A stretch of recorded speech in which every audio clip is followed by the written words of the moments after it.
네, 어제부터 올해 종합부동산세 고지서가 발송됐습니다. 지난해에 비해서 집값이 오르고 공시가격이 현실화되면서 올해 종부세 대상자도 늘고 또 세금 액수도 역대 최대로 예상이 됩니다. 특히 고가 다주택자들은 크게 오른 세금 부담을 호소하고 있어서 매도로 이어질지 관심인데요. 이런 가운데 정부의 이딴 부동산 규제에도 집값은 계속 오를 거란 전망이 여전합니다. 부동산 시장 상황은 김규정 한국투자증권 자산승계연구소장과 함께 짚어보겠습니다. 안녕하십니까? 네, 안녕하세요. 자, 국세청이 이제 어제부터 종합부동산세 고지서를 이제 발송하기 시작했는데요.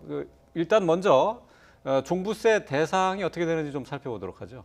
국내 소재하고 있는 종부세 대상 주택과 토지를 갖고 계신 분한테 주택별로 토지별로 인별 합산을 해서 종합부동산세 이제 납세를 하시게 되는데요. 네. 주택의 경우에는 공시가격이 6억 원 초과하는 주택에 대해서 6억 원 초과분에 대해서 종부세를 내시게 됩니다. 그래서 가지고 있는 주택의 공시가격을 합산해서 6억 원을 초과하는 분에 대해서는 종합부동산세를 연말에 내게 되시고요. 네. 그 아래에서는 지방세인 재산세를 1차로 납부하게 되시죠. 네. 그래서 이번에 고지서를 받으신 종합부동산세를 12월 1일부터 12월 5일까지 짧은 기간 안에 납부를 하셔야 되기 때문에 지금 세금이 좀 늘어나신 부분에 대해서는 현금을 좀 이렇게 모으느라고 지금 정신이 없으실 것 같아요. 그러게요. 예. 근데 지금 올해 처음 종부세 대상이 된 사람들도 상당하더라고요.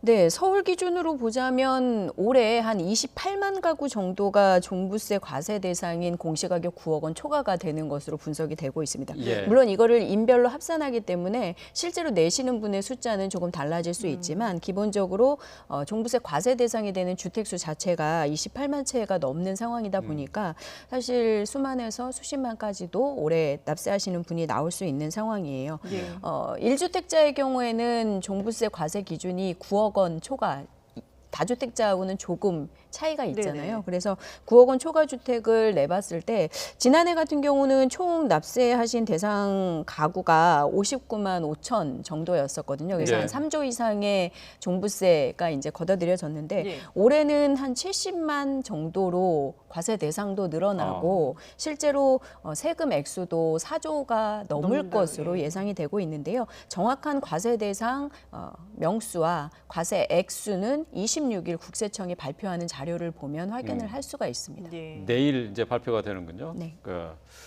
10만 명 넘게 이제 과세 대상이 늘어난 건데 말이죠. 고지서를 받아본 사람들은 깜짝 놀라고 있습니다. 지금 지난해에 비해서 2배 가까이 늘어난 가구들이 좀 많은 것 같아요.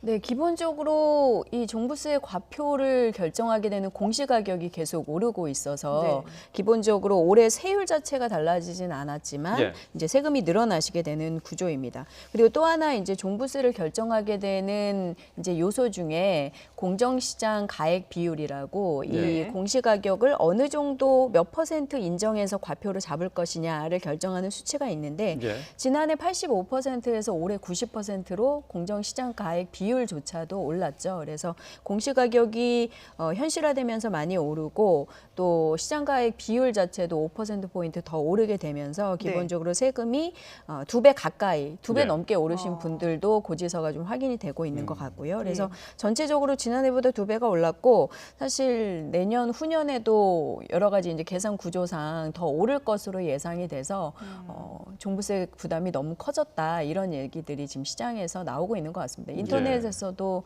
뭐 블로그에도 올라오는 등 좀 그러게요. 뜨거운 상황이더라고요. 그 말씀하신 공정시장 가액 비율이라는 것은 이게 지금 우리가 편하게 얘기하는 시장 가격을 반영한 비율을 얘기하는 건가요? 네, 맞습니다. 그래서 공시가격을 예를 들어 뭐 6억 원 합계가 됐다. 예를 들어서 그랬으면 이 중에 몇 프로를 이제 세금을 내게 되는 과표로 인정할 것이냐라고 해서 거기에 이제 그 퍼센테이지를 곱하게 되는데요.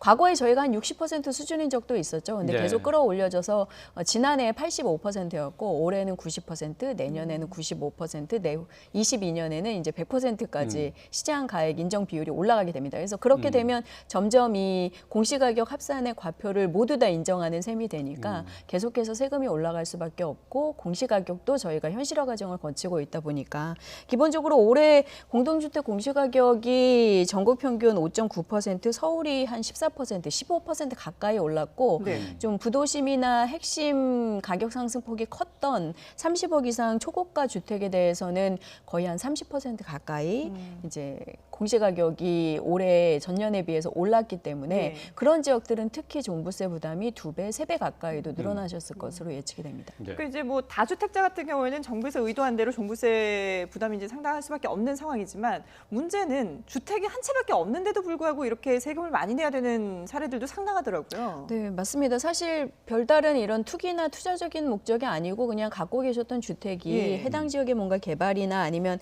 최근 서울 집값 상승에 따라서 가격이 오르고 또 공시가격이 오르면서 1주택자인데 가격이 올라서 이제 종부세를 재원을 마련하기가 어려움을 토로하시는 분들이 많으세요. 특히나 네. 현금 소득이 잘 발생하지 않는 이제 고령자나 예. 은퇴자의 경우에 이제 불만이 많은데요. 물론 이제 고령자나 1주택 장기 보유자의 경우에는 5년 이상 장기 보유 또 60세 이상 고령자에 대해서 단계별로 이제 세액 공제를 해주는 부분들이 있기는 합니다. 1주택자에 네. 대해서. 그래서 그런 부분들이 5년 이상 장기 보유한 60세 이상 고령자일 때 일정 부분 세액을 좀 경감하실 수는 있으나 그래도 세금 자체가 올라가다 보니까 그렇죠. 1주택자인데도 세금이 많다라는 말씀들이 계속 나오는 상황이거든요. 그래서 예. 이분들 중에서 일부는 세부담이 매년 늘어날 수 있기 때문에 조금 작은 주택이나 가격대가 저렴한 지역으로 주거 지역을 옮기거나 좀 축소를 하시는 검토도 하고 계신 것으로 알고 있습니다. 예.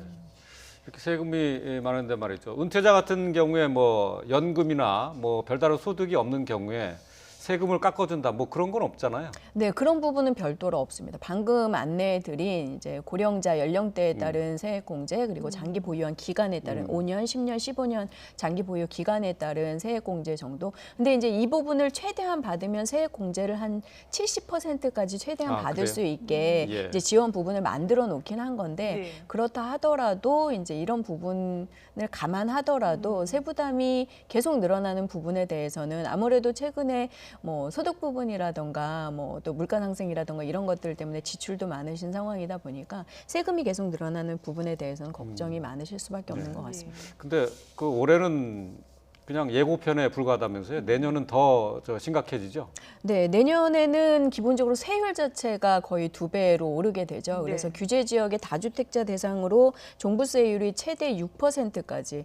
지금 올해 같은 경우는 최대 3.2%가 최고세율인데 6%까지 다주택자 규제 지역에서는 올라가니까 기본적으로 세율이 2배가 되면 세금이 기본적으로 2배가 된다는 그렇죠. 거나 거의 같은 얘기거든요. 예. 그리고 이제 세부담 상한선이라고 해서 전년도보다 늘어나는 세금이 과도할 경우에는 이제 상한선을 정해서 어디까지만 내라라고 해주는 부분이 있는데 그 부분도 규제 지역의 다주택자에 대해서는 세부담 상한선을 계속 저희가 올리고 있습니다. 네. 그래서 세부담 상한선도 올라가고 세율이 올라가고 공시가격이 더 오르고 공정시장 인정가액 비율도 5%포인트 더 오르게 되면서 전체적으로 세금을 계산하는 데 들어가는 여러 가지 요소들이 다 오르고 있는 상황이에요. 그래서 내년에는 올해 2배 정도 그리고 내년엔 또 2배 정도 이렇게 계속 세금이 늘어나는 구조로 시뮬레이션이 나오고 있습니다. 그러다 보니까 당장 올해는 그래도 한 몇백 정도 늘어나지만 계산을 해보면 내년에 이제 고가 한 채 정도 가지신 분들도 이제 1,000만 원 정도에 육박하는 수준 그리고 네. 내후년에는 진짜 1,000만 원이 넘어가는 정도로 계산이 되더라고요. 네. 물론 이제 고령자분들은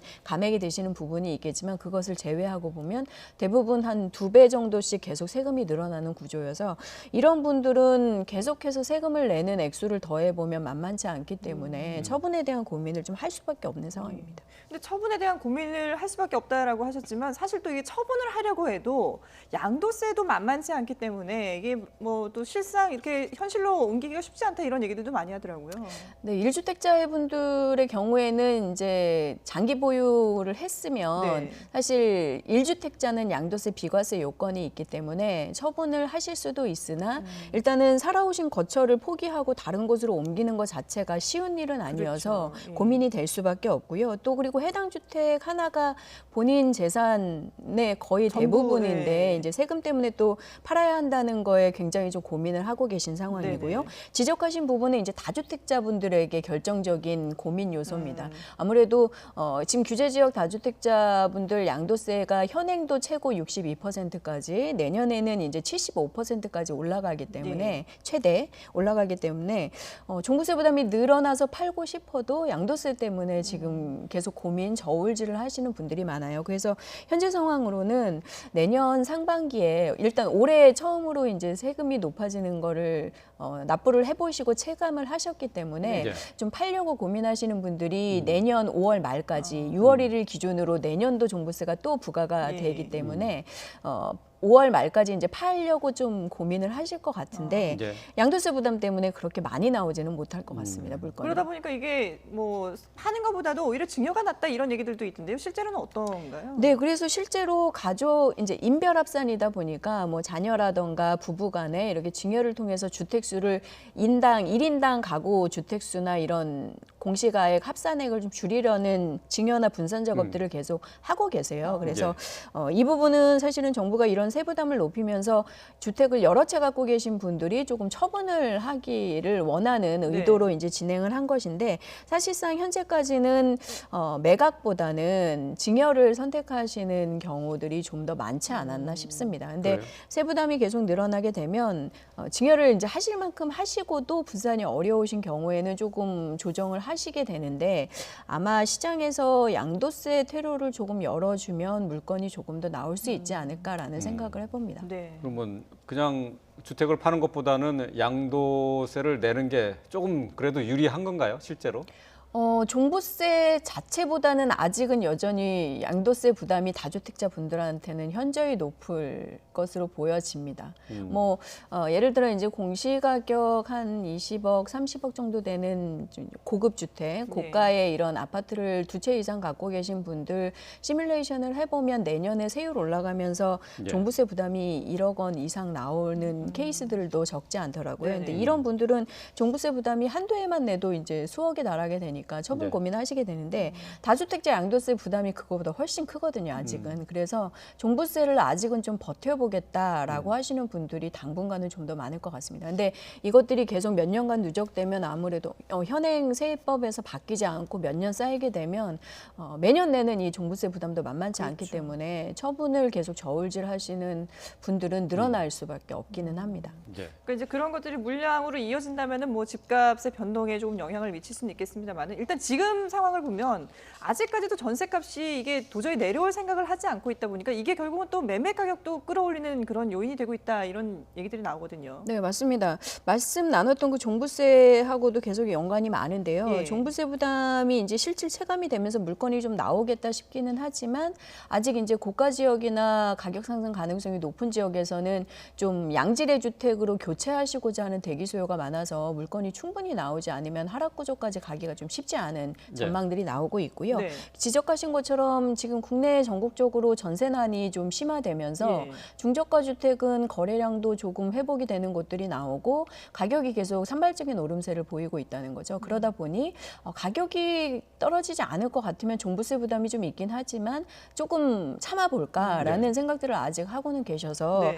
종부세 증가에 따른 저희의 매물 출시 유도, 가격 하락 유도 뭐 이런 것들이 쉽지는 않은 상황이고요. 지금 화면으로는 저희가 아파트 거래량 서울 지역에 통계 나온 것을 좀 정리를 해봤는데 말이죠.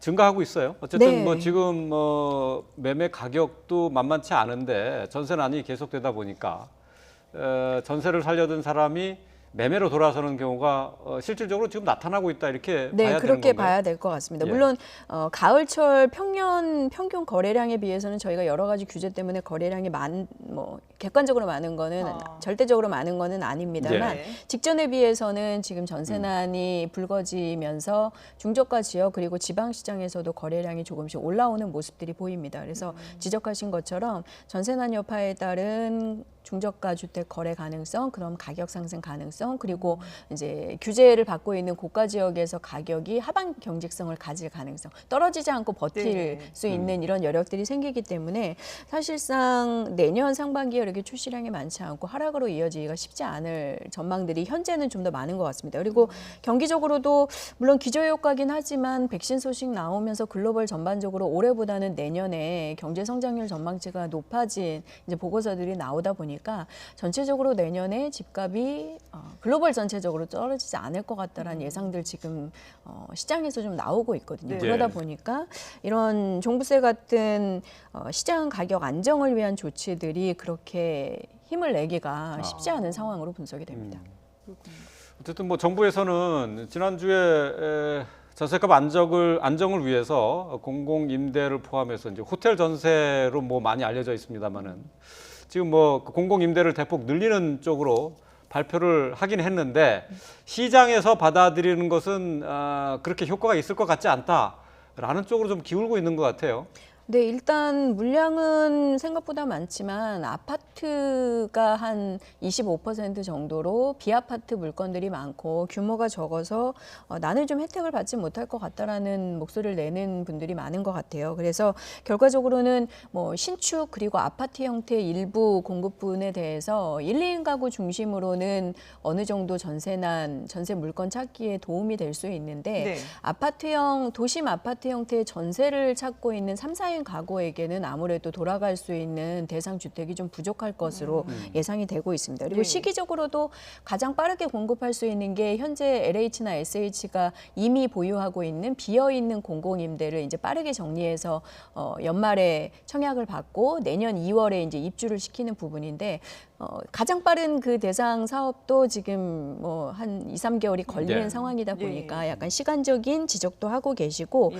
개보수나 리모델링을 해야 되거나 아니면 뭐 매입 약정 등을 통해서 이제 건축 마무리 과정을 기다려서 공급하게 되는 물량들에 대해서는 아무래도 빨라도 뭐 내년 상반기 후반이나 하반기 공급이 될 가능성이 있다 보니까 네. 당장 지금 시급한 올해 4분기의 전세난 해결에 좀 어렵다라는 지적들이 계속 있는 것 같아요. 여러 가지 예. 설문에서도 상대적으로 지적의 목소리가 아직은 좀 더 많은 것 같습니다. 예. 근데 지금 뭐 정치권에서도 앞서서 여당도 그렇고 이게 이제 뭐 전세난을 해결하기 위해서 공공임대 쪽으로 좀 이미지를 변신시키기 위해서 그 국민들의 어떤 그 생각을 좀 바꾸기 위해서 노력을 하고는 있는데 어떤 대책들을 좀 내놔야지 이게 시장에 적극적인 영향을 미칠 수가 있을까요?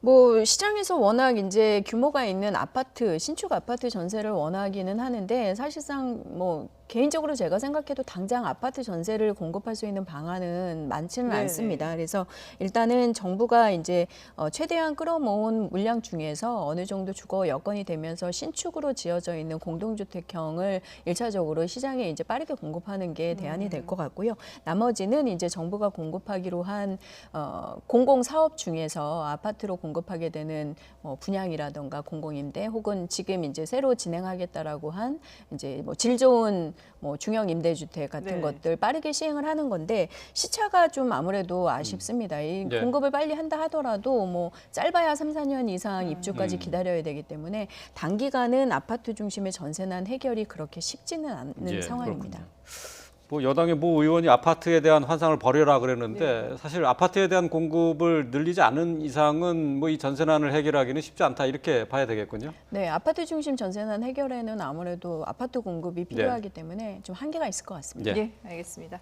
네, 지금까지 김규정 한국투자증권 자산승계연구소장과 함께했습니다. 오늘 말씀 잘 들었습니다. 감사합니다.